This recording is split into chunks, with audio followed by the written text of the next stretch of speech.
Thank you for joining us for this NBC10 and Telemundo 62 special presentation of American Vets Beyond the Battlefield. I'm Lucy Bustamante, and today we salute our veterans over the next half hour. We will share their stories and tell you about the resources available to veterans once their service transitions. And we begin with the current crisis overseas, the Israel-Hamas war, and all of the other issues that our armed forces are facing. Recruitment shortcomings being at the top.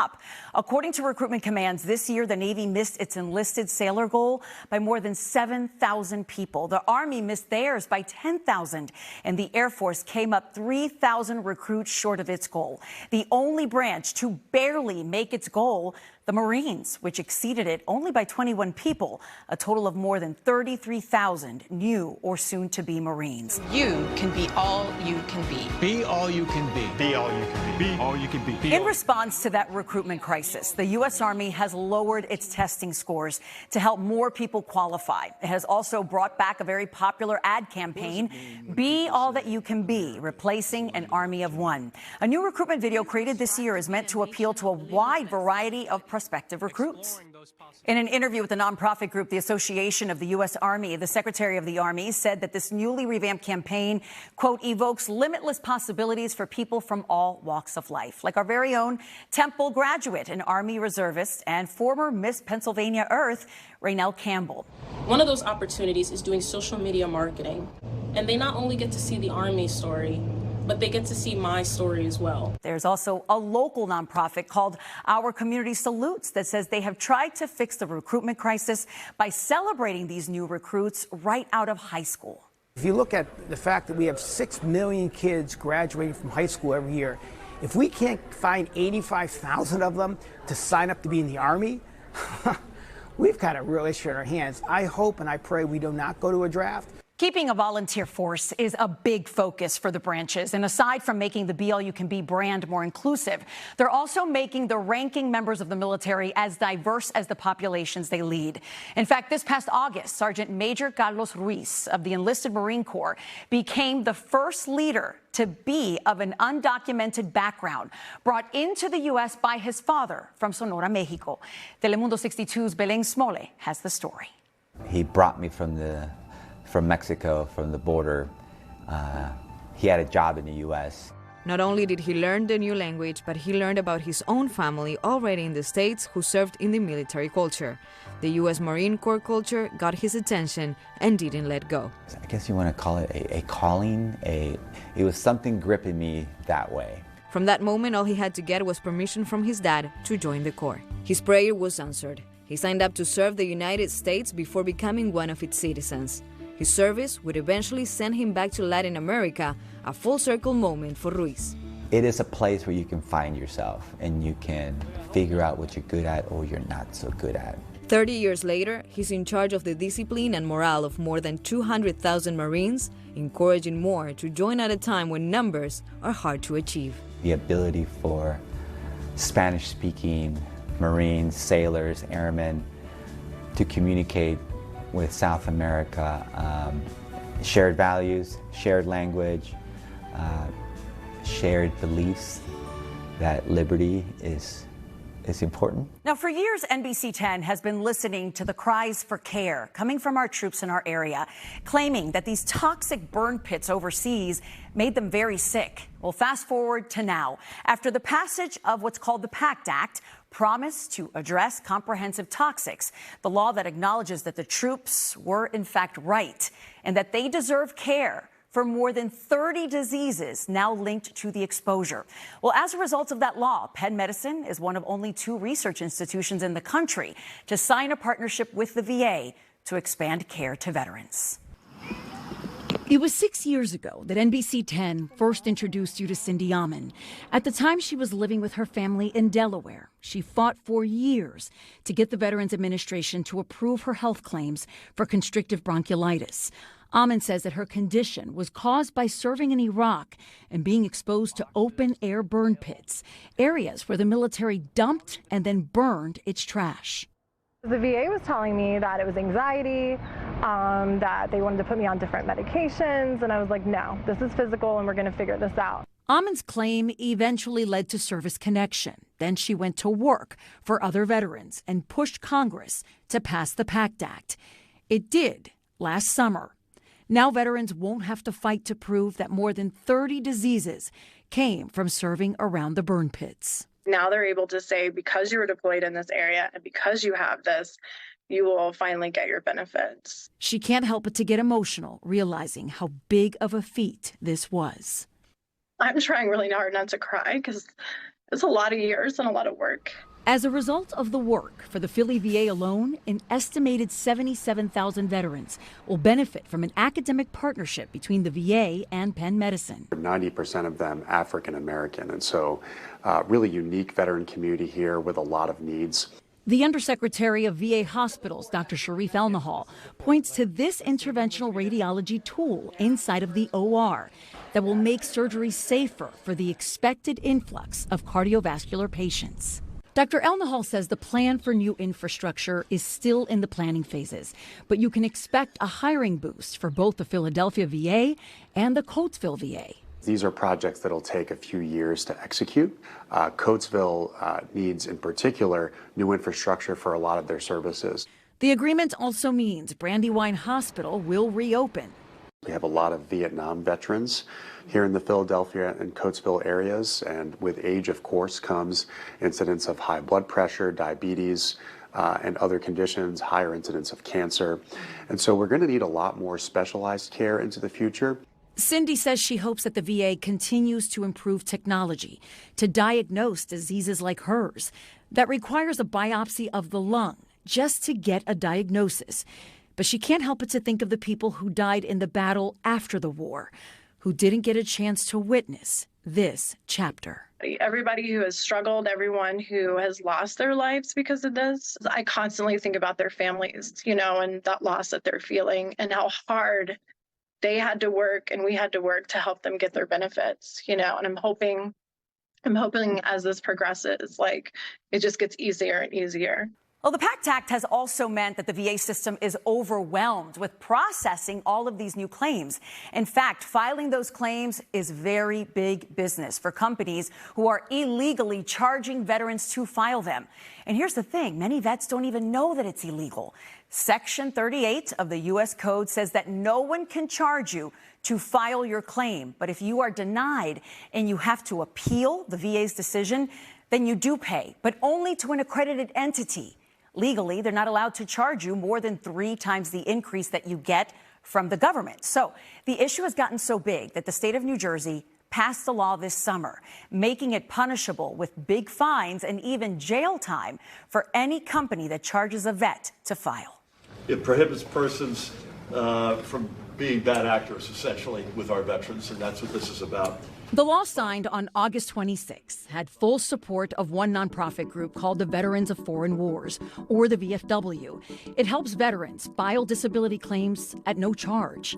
This law closes that loophole and will stop the predators from preying and taking money from benefits that veterans have earned. The VFW calls these companies sharks. They don't have accreditation through the VA.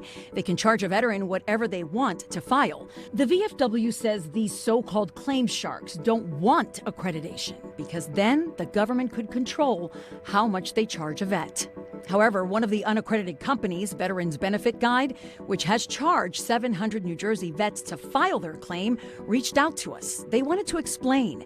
They charge because they have a staff to make the process easier, and they claim to make it twice as fast for veterans to get their money. We only charge a fee if the veteran receives an increase. Because of this new New Jersey law, the 70 that they are working with will be finished pro bono. Pennsylvania and Delaware do not have laws on the books banning these companies. Also worth noting, there are 2 bills in Congress that aim to regulate these unaccredited companies. One is called the GUARD Act that would go after them nationwide with steep fines and jail time. Then there's the PLUS Act that would legalize their work but regulate how much they can charge the veteran. The VA also set up this website recently to run a company's name just to make sure that you're using an accredited agent. We placed the link for you on NBC10.com/American Vets. Well, we have so much more ahead for you. After the break, we're going to hear from a Philadelphia Eagle whose grandfather gave his life in Vietnam to save his comrades. The real heroes are the ones on the battlefield. We're going to tell you about the piece of uniform that Tyler Steen wears on him onto the field to remember his grandfather. Plus, venturing out to document the stories of a Gold Star family in every single state. What motivated this vet to share the legacies of the lost? And fighting to save service members' lives when their service is actually done. The program that connected struggling veterans to a real on-the-ground lifeline.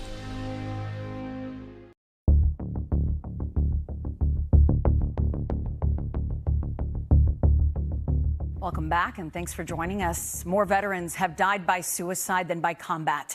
That's according to the Pentagon. And on this Veterans Day, we're highlighting a program that started right here at the Wilmington, Delaware VA to stop this crisis. The idea is when a veteran calls in a crisis, a cop who also served shows up to help.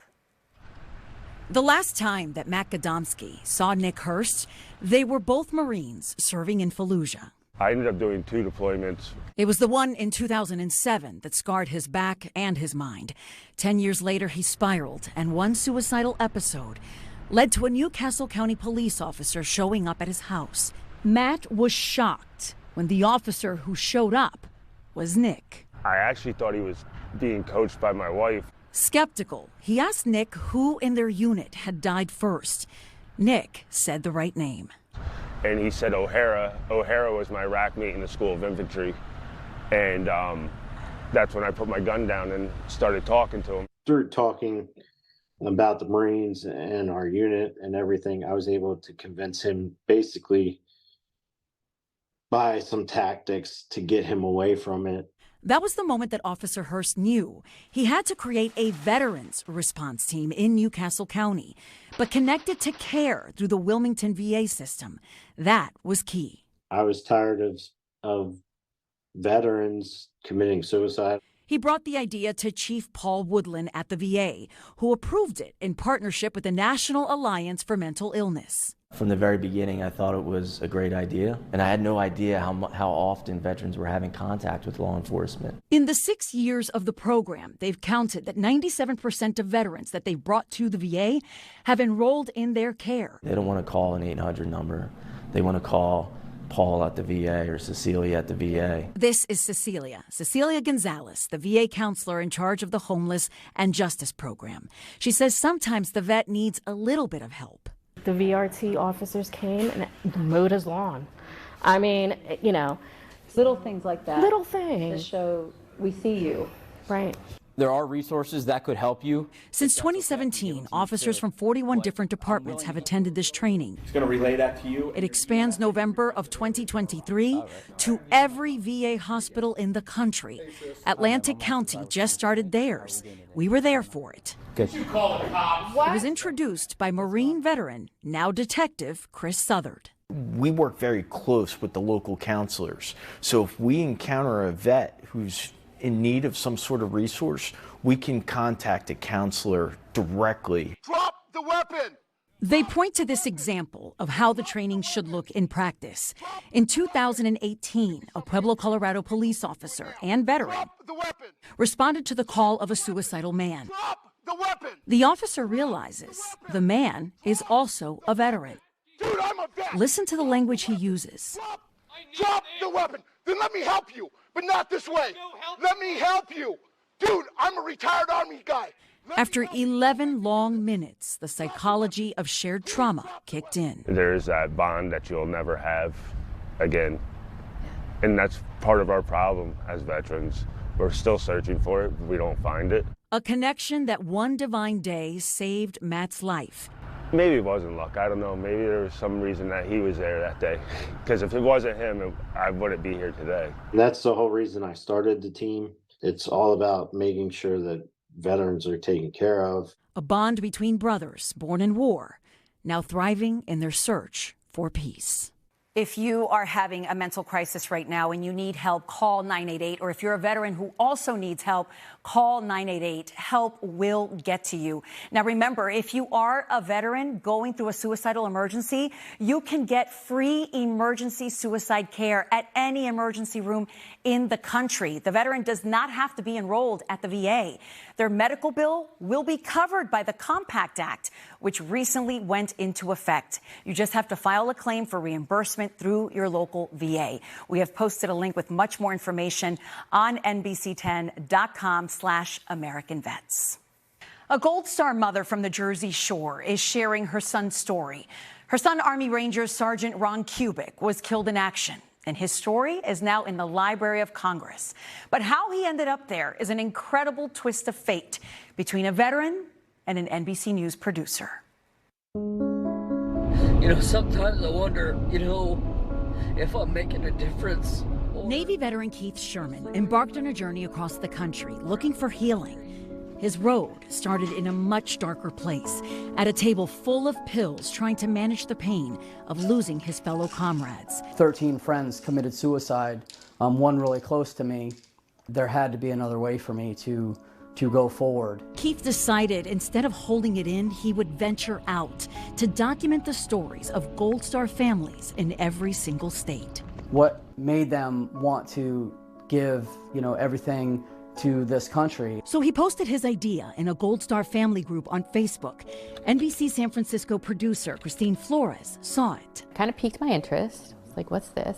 So she messaged him. And that's when I reached out to her. I said, so you don't know how to operate a camera? Nope. Lighting? Nope. So what was it that made her reach out to him? His pain was just it was right underneath the surface. It was just literally bubbling over. A pain Christine remembers feeling all too well when her own baby brother was killed in Baghdad at 18. Still so hard after all this time, It's such an incredible loss. It's like you have this big hole in your heart and nothing can fill it. But maybe helping Keith would help her. So we gave him a crash course in Production 101 very quickly. Keith got himself a tent and off he went. They deserve, to be honored. They do. 50 families in 50 states. I reached out to each family and lined up interviews. And for the next 428 days of their lives, he collected heartbreak after heartbreak, sometimes his own getting in the way. You're in the right direction. You're in the right place. You're doing the right thing. And there were times where he would call me and he's like, I don't think I can continue. I don't think I can do this anymore. And I would just tell him, you can't quit. You can't quit on these families. You can't quit on yourself. So on he went, from the mountains across the plains to the cemeteries through the heartland to the personal memorials built within Gold Star family homes. My son put his uniform out for us and made sure it was displayed right. It was able to help me to heal through the families.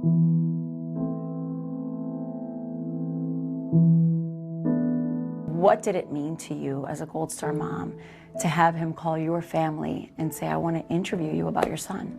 We feel so special that Keith reached out to us to be a part of that amazing journey. Eileen Daly's son, Army Ranger Sergeant Ron Kubik, was the New Jersey story. Grief is an energy, and if you keep it in, it's self-destructive. And the need to use that energy to create the love story from the war story is what they all have in common. All of these stories that now live in the Library of Congress. Even though he's not here physically, he still is here. His story will live on for future generations. And while Keith was the only one putting miles on his car, they were all on the same journey to heal. The person he is now is not the same as what it was when I first met him. I feel like I've gained a sister in my life that I'm always going to be connected to and always have. And that, for me, is very, very special. And now to an incredible story of one Eagles player honoring his grandfather's sacrifice during each and every game. NBC Sports Philadelphia's Danny Palmel spoke with offensive lineman Tyler Steen about his own family's rich military history.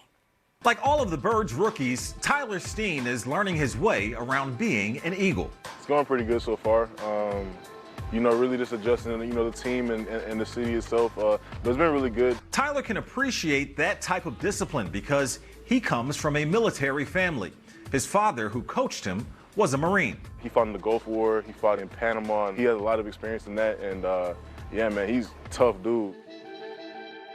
That service to America extends to Tyler's grandfather, Sergeant Rodney Maxwell Davis, who paid the ultimate sacrifice and earned our country's highest distinction while protecting our country.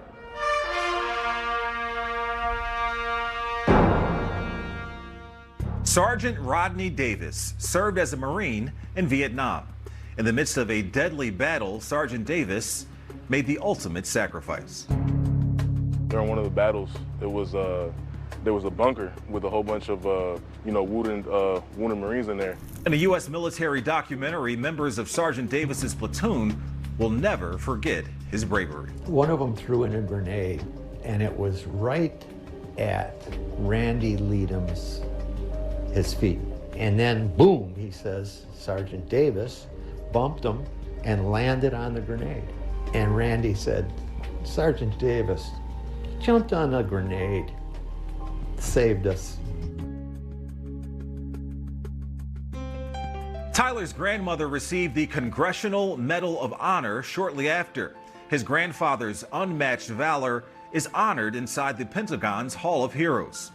Tyler is proud of his grandfather. In fact, he wears his dog tags when he plays. I knew, my grandfather was awarded the Medal of Honor. I knew he had a ship named after him, but I didn't really know what he did. And so when, my dad sat me down and actually told me the story of what he did, and I was able to really understand the significance of what he did for his country. And that's when he gave me the dog tags, and that's pretty cool, and that's something that I still hold with me to this day. The Eagles hosted their annual Military Day at training camp this year. For Tyler, that moment is a special one, saying thanks to our servicemen and women. And he knows better the risk and the sacrifice America's servicemen and women give to our country. Danny Pomels, NBC Sports Philadelphia. So when we come back, we're going to tell you about the executive order that is helping create remote work and provide certified child care for military spouses. And we go 12,000 feet in the air with our very own Sheila Watko, and she gives us a behind-the-scenes look at one of the military's most famed recruiting efforts.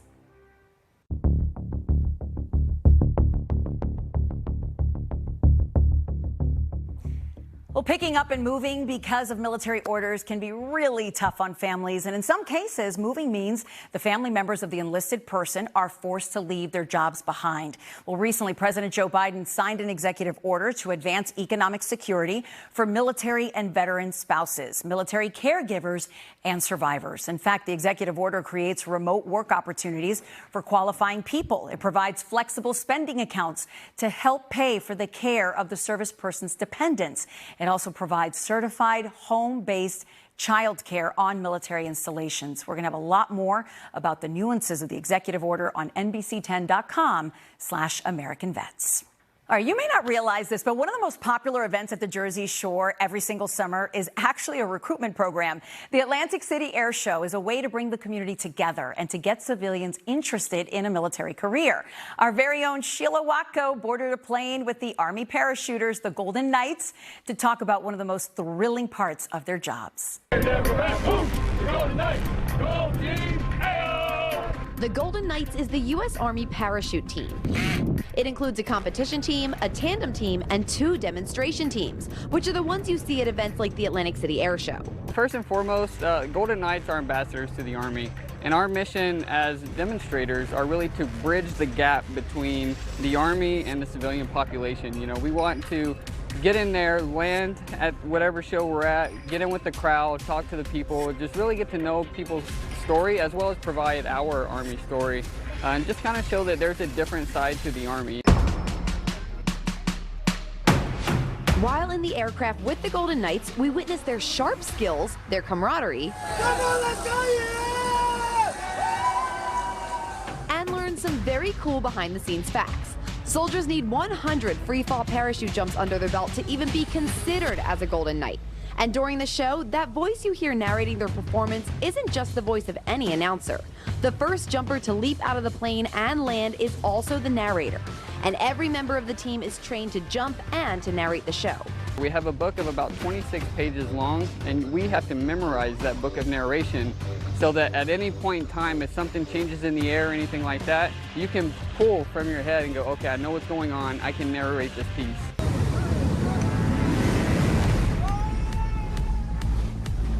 Being Golden Knight means, you know, it's almost in the job title, you know, it means that I get to represent the United States Army, which is a huge honor to me. I'm glad that I get to find myself in this very unique position on this very unique team to be a part of that community and be a voice and a face for the United States Army. From the skies above Atlantic City, I'm Sheila Wacko for NBC10 News. Lucy, back to you. And with that, we say goodbye. Thank you for joining us for this NBC10 News special presentation of American Vets Beyond the Battlefield. You can find all of these stories and many more resources for veterans on NBC10.com and our free NBC10 app. I'm Lucy Bustamante. Thanks for joining us.